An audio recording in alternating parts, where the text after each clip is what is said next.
Early one evening in August of 2012, my husband and I were, sitting in the kitchen, and we heard the sirens.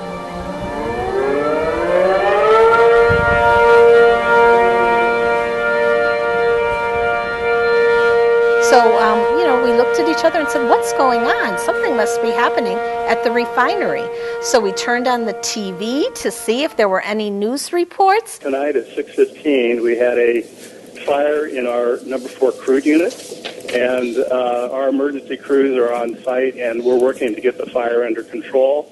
I can tell you also that the Contra Costa County Health Service has issued a shelter-in-place warning as a precaution. And sure enough, the news was starting to report a major fire at Chevron, and I started to make phone calls. I called the city manager, the police chief, the fire chief, and I called the Chevron general manager and said, "What is going on? Can you give me some information?" Nobody on site was injured as a result of the fire. Well, we heard some of our viewers tell us that they heard an explosion around 6:35, 6:40. Are you aware of that? No, we had no understanding of anything in the way of explosions here, just the fire that resulted from an unknown source at our crude unit.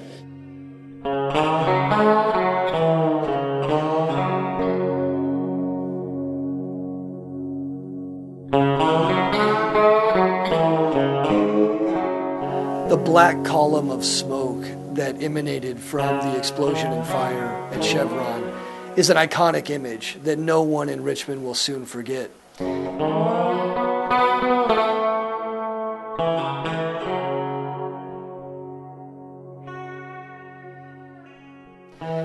It was towering, visible from throughout the Bay Area, a dark, dense column of smoke that besmirched the skyline as far as the eye could see.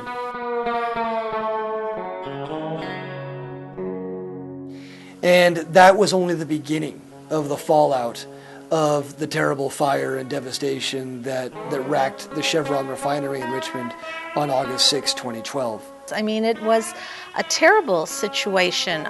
BART stopped running into Richmond. AC Transit stopped running, so people couldn't get home from work, and people who were working in Richmond couldn't get out of Richmond to their home if they lived outside of Richmond. So it was quite a situation, for hours and hours throughout the night as they worked to contain this fire. The whole event, the whole aftermath was surreal. It felt as though something devastating, industrial, beyond the scope of your imagination had occurred.